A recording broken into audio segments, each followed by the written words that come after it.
Some stories do not have an ending. They don't resolve. They simply stop, leaving behind a void, a question mark that hangs in the air for decades, for generations. These are the stories that haunt us, the ones that lodge in the collective mind and refuse to leave, becoming modern folklore. They are not tales of grand battles or the rise and fall of empires. They are intimate, human-scale mysteries that are all the more unsettling for their quiet strangeness. They remind us that for all our science, for all our logic, for all the ways we document and catalog our existence, it is still possible for someone to simply slip through the cracks of history, leaving behind only a ghost and a question. Tonight, we journey to the sun-drenched coast of southern Australia, to a quiet, unassuming seaside suburb that became the setting for one of the most baffling, labyrinthine, and enduring enigmas of the entire 20th century. It is a case that has everything: a handsome, unidentified man, seemingly in the prime of his life, a death with no discernible cause, defying medical science, a secret code that has resisted the efforts of the world's best minds for over 70 years, and a trail of tantalizing clues that seem to lead directly into the shadowy, paranoid world of post-war espionage. This is the story of the Somerton Man, the man who never was.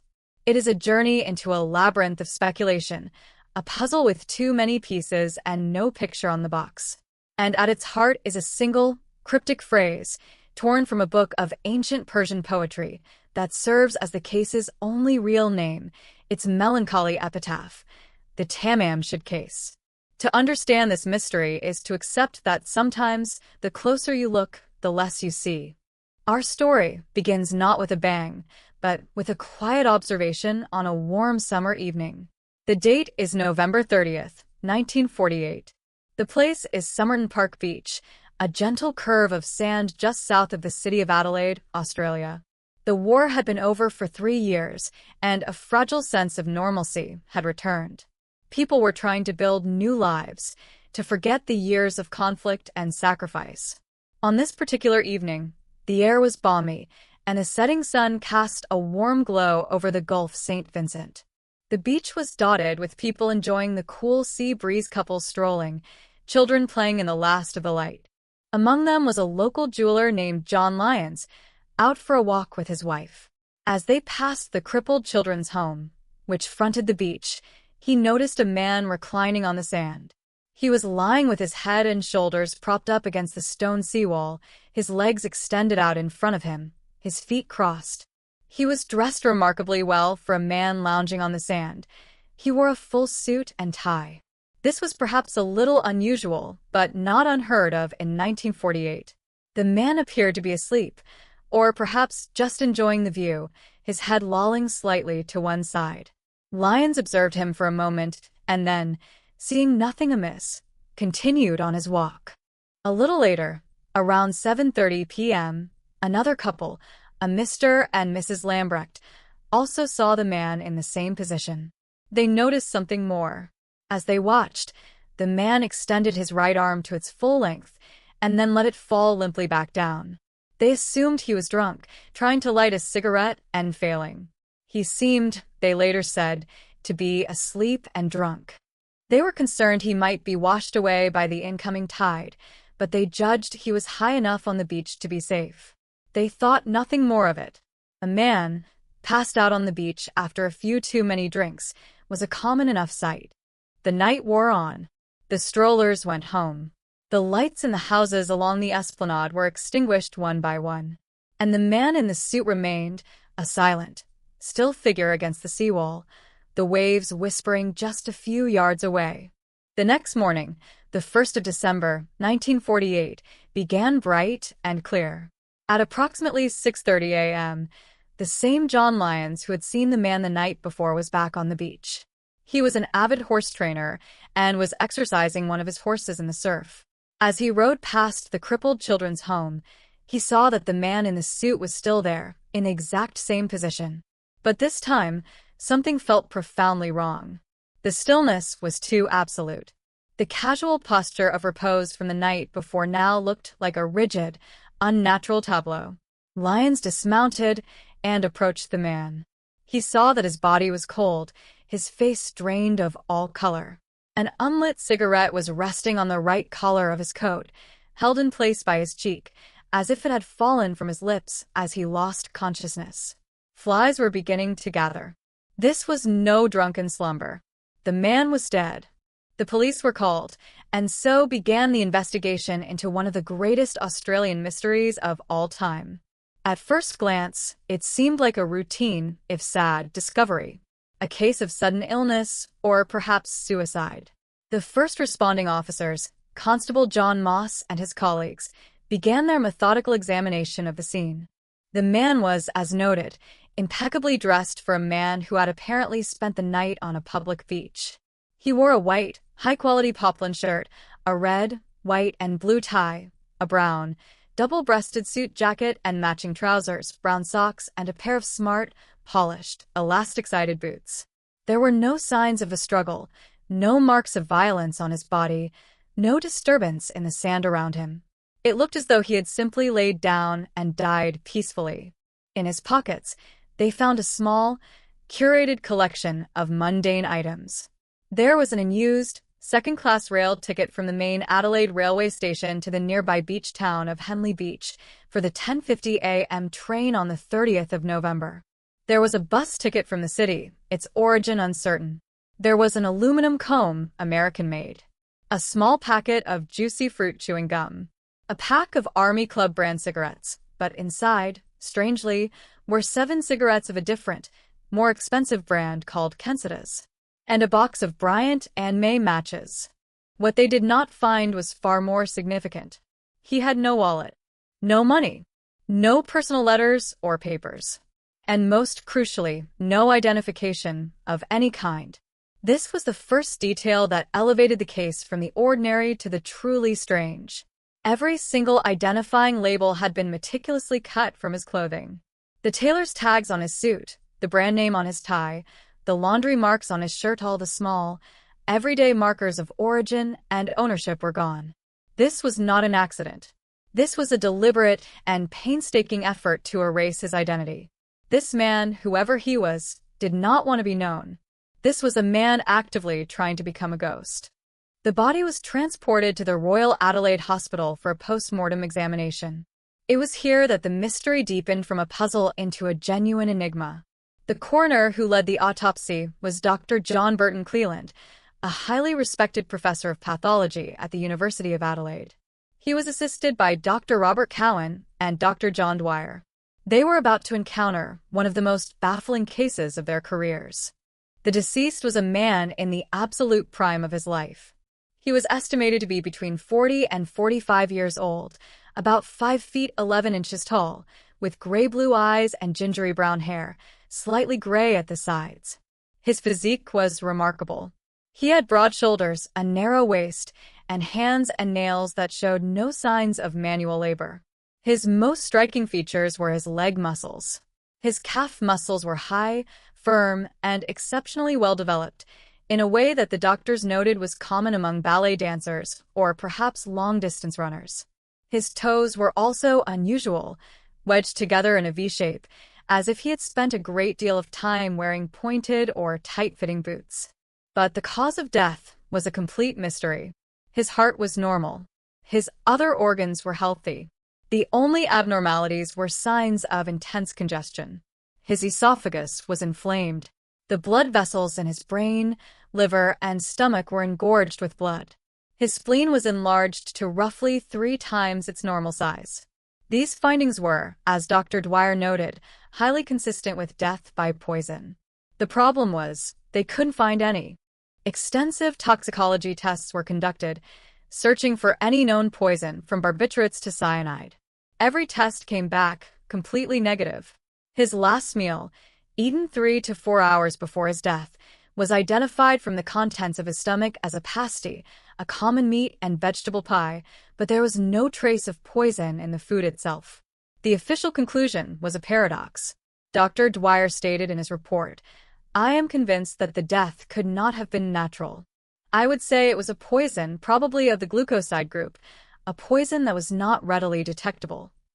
Glucosides, like digitalis from the foxglove plant, could cause heart failure and leave very few traces, especially in 1948. But without any direct evidence, this was just an educated guess. The coroner was forced to record the cause of death as uncertain, likely due to heart failure, a term that essentially meant his heart had stopped, without explaining why. The investigation was hitting a brick wall. The police circulated the man's photograph and fingerprints throughout Australia, and then, via Interpol, to police forces across the English-speaking world.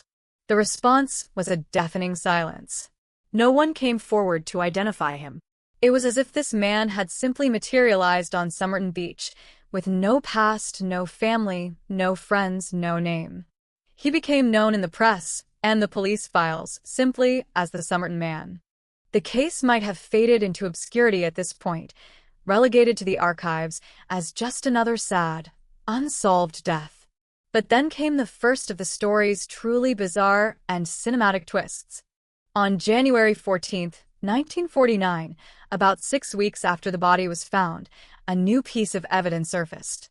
Staff at the Adelaide railway station discovered a brown suitcase that had been checked into the station's cloakroom on November 30th, the day before the man's death.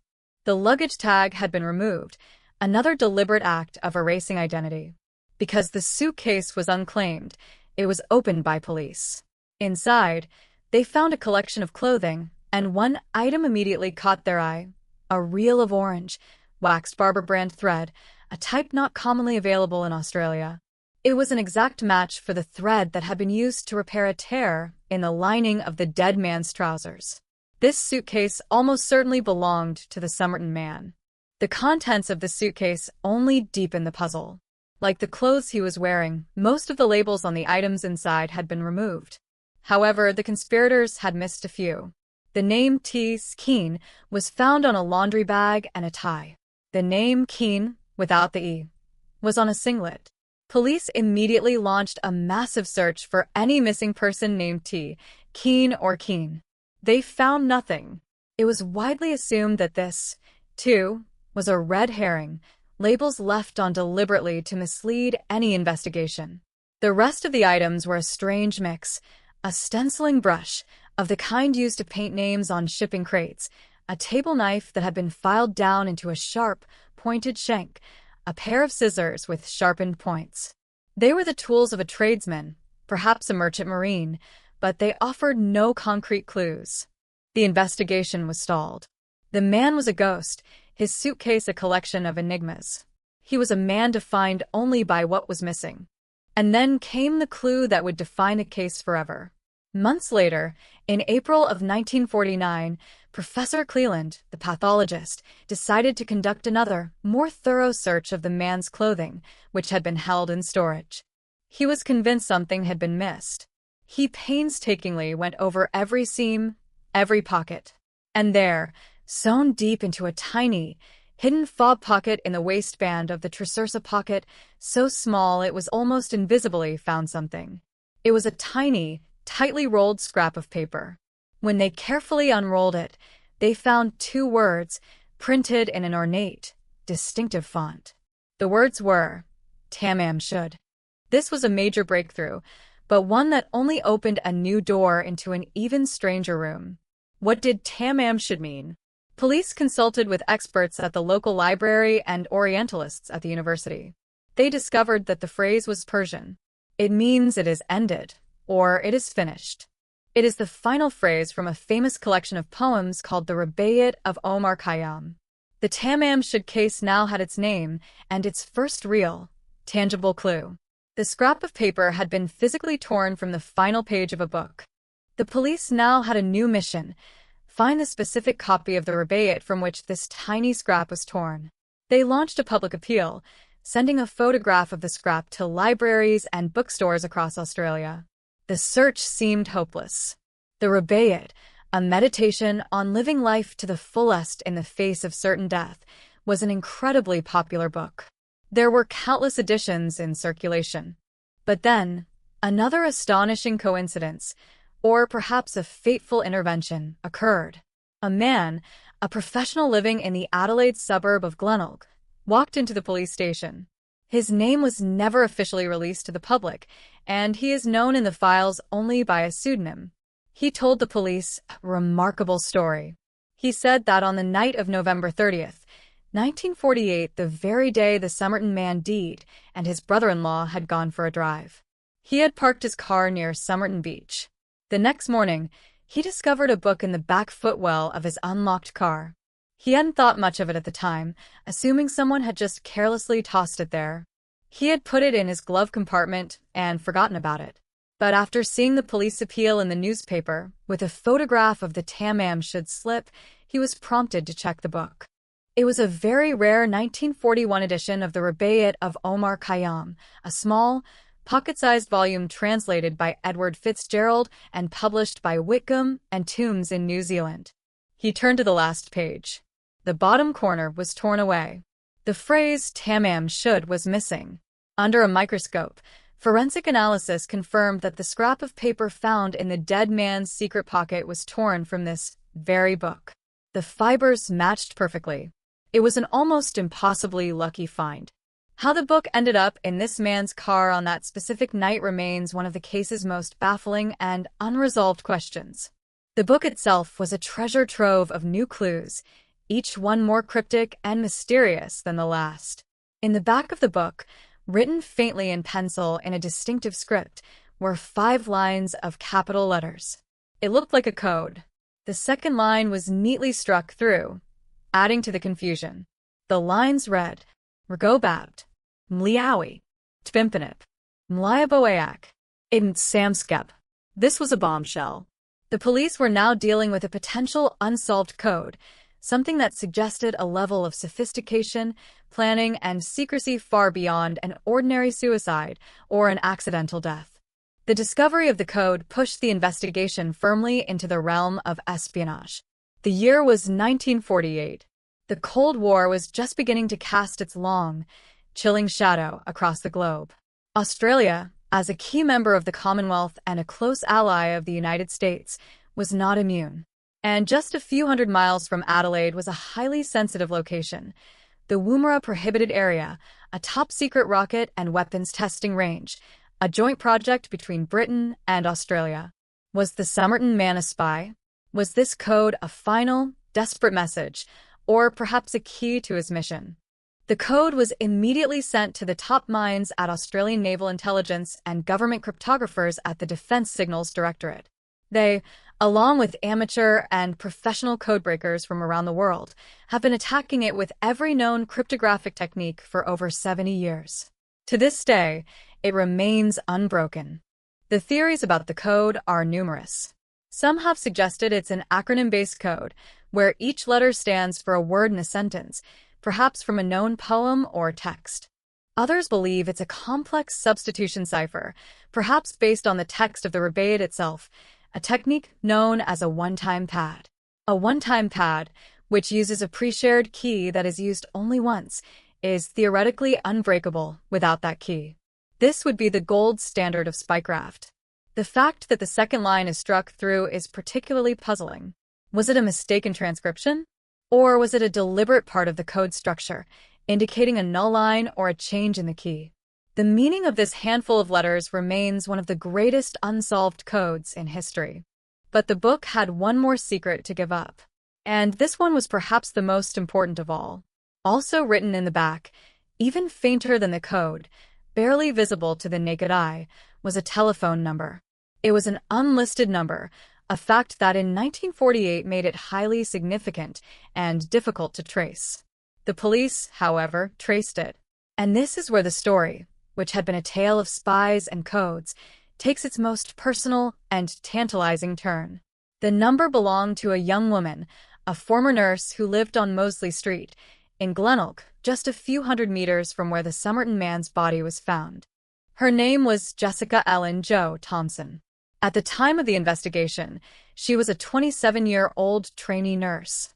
The police, now believing they were on the verge of cracking the case, went to her home to interview her. They brought with them a plaster cast that had been made of the dead man's face, head, and shoulders. The bust was remarkably lifelike, capturing his strong, handsome features. When the detectives showed it to Jessica Thompson, her reaction was, by all accounts, extraordinary. Detective Sergeant Lionel Lean, the lead investigator, later described her as completely taken aback, to the point of giving the appearance that she was about to faint. Another officer said she was visibly shocked and distressed. But when she composed herself, she denied everything. She denied knowing the Somerton man. She denied knowing why her phone number would be in the back of a book seemingly connected to him. She denied any knowledge of the affair at all. Her denial, however, seemed to run counter to other evidence she provided. She admitted to the police that she had once owned a copy of the Rubaiyat of Omar Khayyam. In fact, she said in 1945, during her time working at a hospital in Sydney during World War II, she had given her copy to a man, an army lieutenant in the water transport unit, named Alfred Boxall. This was another major lead. The police immediately assumed that the Somerton man must be Alfred Boxall. The description matched, and the connection to Thompson was clear. They launched a search for him, fearing he too might be dead, perhaps another victim of the same mysterious circumstances. But Alfred Boxall was very much alive. They located him living in Sydney. And most importantly, when they interviewed him, he produced the copy of the Rubaiyat that Jessica Thompson had given him years earlier. Inside the front cover, she had written out verse 70 from the book and signed it J. Eston, a name she sometimes used. But the book was complete. The Tamam Shud page was intact. Alfred Boxall was not the Somerton man. The mystery had taken another sharp, disorienting, and deeply frustrating turn. But the connection to Jessica Thompson, the woman known as J. Eston, remained deeply intriguing. Why was her unlisted phone number in the back of the dead man's book? Why did she have such a powerful, physical reaction to seeing the bust of his face? She was evasive in her interviews with the police. She told them she did not want her name to be involved, saying she was now married and that any hint of scandal would ruin her reputation. The police, in a gesture of paternalistic chivalry that would be unthinkable in a modern investigation, agreed. Her identity was kept secret from the public for over 60 years. In the case files and in public discourse, she was referred to only as the Somerton nurse or J. Eston. The investigation was now a tangled, Gordian knot of contradictions. They had a body with no name, a cause of death with no poison, a suitcase full of red herrings, a book that had mysteriously appeared in a stranger's car, a secret code that no one could read, a phone number to a woman who denied knowing the man, despite her strange reaction, and a promising lead in Alfred Boxall that turned out to be a dead end. The trail went cold. The Somerton man was embalmed with an unusually high concentration of formaldehyde to preserve his features for as long as possible, in the hope that he would one day be identified. He was finally buried in Adelaide's West Terrace Cemetery in June of 1949. The Salvation Army conducted the service.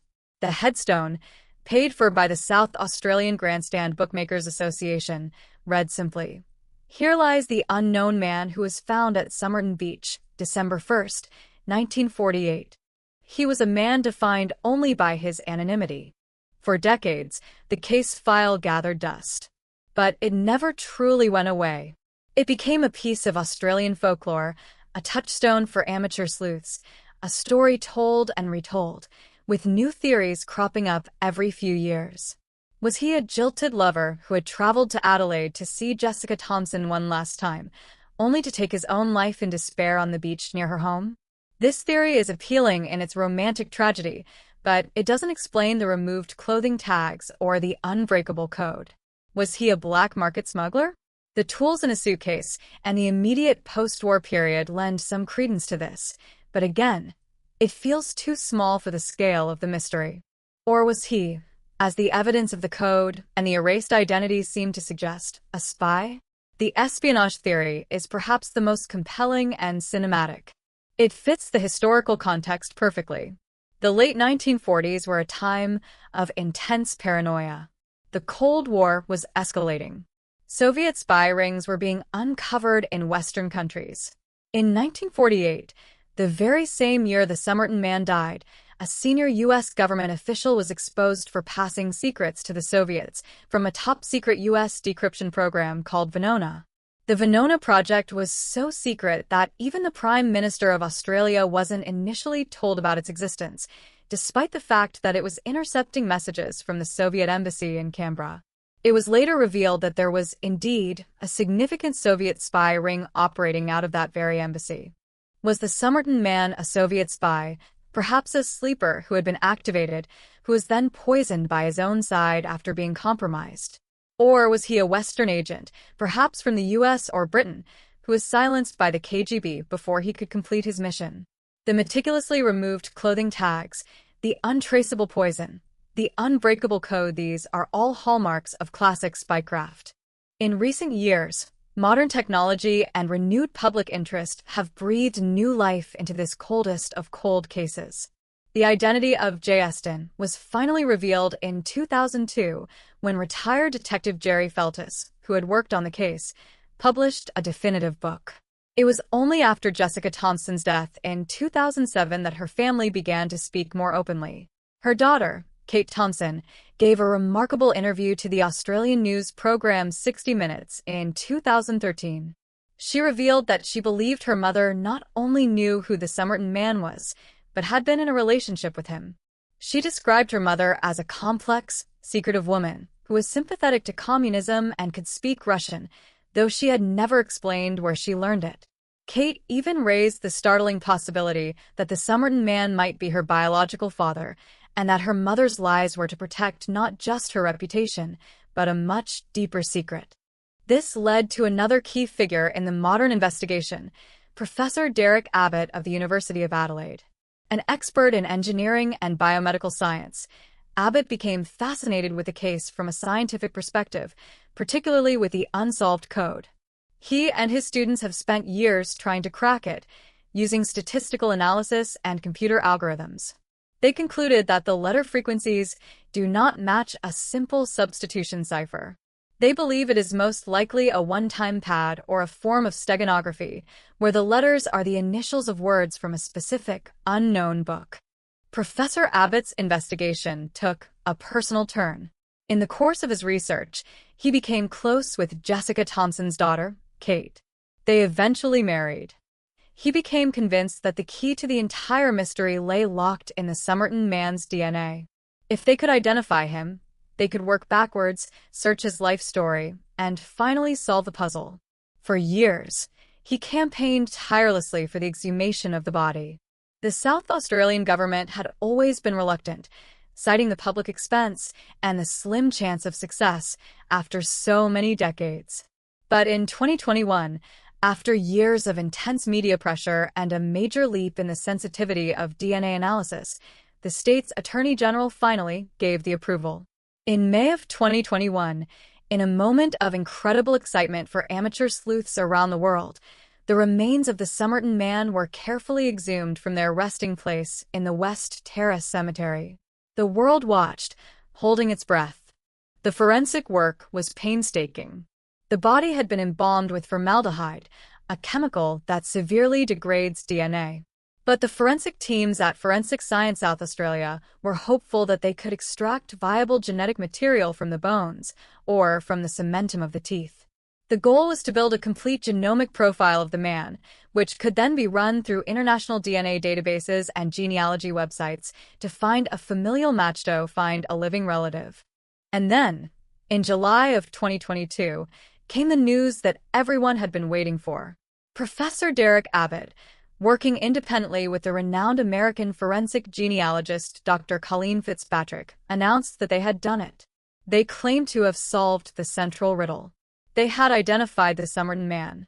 Using hairs that had been trapped in the original plaster death mask made in 1949, they had managed to build a workable DNA sequence. Through painstaking genealogical research, tracing the man's maternal line, they had built a family tree of over 4,000 individuals. And on that tree, they found a name with no date of death recorded. They announced that the Somerton man was a man named Carl Charles Webb. According to their research, Carl Webb was an electrical engineer and instrument maker, born in 1905 in Footscray, a suburb of Melbourne. He was the youngest of 6 siblings. He had been married to a woman named Dorothy Robertson, but she had moved away and filed for divorce. The last known record of him was in April of 1947, when he was living in Melbourne.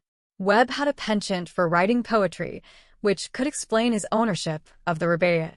He also had a documented interest in betting on horse races, which led some to speculate that the cryptic code might be some kind of betting ledger or personal shorthand.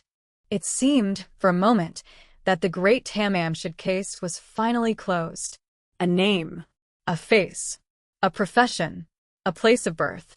But this is the Somerton man's story, and nothing is ever that simple. The identification of Carl Charles Webb has not, as of this recording, been officially confirmed by the South Australian police. The results of their own, more comprehensive DNA analysis from the exhumed remains have not yet been released. While Abbott and Fitzpatrick's genealogical work is highly respected and likely correct, it is not yet legal, official proof. Furthermore, putting a name to the man does not answer the central questions of the mystery. Why were all the tags cut from his clothes? Why did he have the Tamamshud slip sewn into his secret pocket? Why was Jessica Thompson's phone number in his book? And most importantly, how and why did he die? The identification, if correct, only deepens the mystery in some ways. An electrical engineer and instrument maker in post-war Australia could very well have been involved in sensitive, classified work connected to places like the Woomera rocket range. The puzzle has not been solved. Its shape has merely changed. We have traded a ghost for a man, but the man himself is still a shadow, his motives and his final days as opaque as ever. So we are left where we began, on a quiet beach, with a dead man who held his secrets so tightly that even death itself could not unlock them. He is a testament to the fact that a person can live an entire life and then choose, with meticulous care, to erase it completely, leaving behind a perfect puzzle box for future generations to ponder. The Tamamshud case is more than just an unsolved code or one of the great Australian mysteries. It is a profound meditation on identity, on secrecy, and on the simple, haunting fact that some stories may truly be, as the poet wrote, finished, without ever giving us an ending. Thank you for listening. What is your theory on this seemingly unsolvable case? Was Carl Charles Webb a spy, a scorned lover, or something else entirely? And what do you believe is the meaning of the unbroken code? Share your thoughts and theories in the comments section below. We are always fascinated to explore the possibilities with you. If you appreciate these deep dives into the world's most compelling cold cases, please consider subscribing and sharing our channel. Your support allows us to continue searching for answers in the dark. Until next time, sleep well.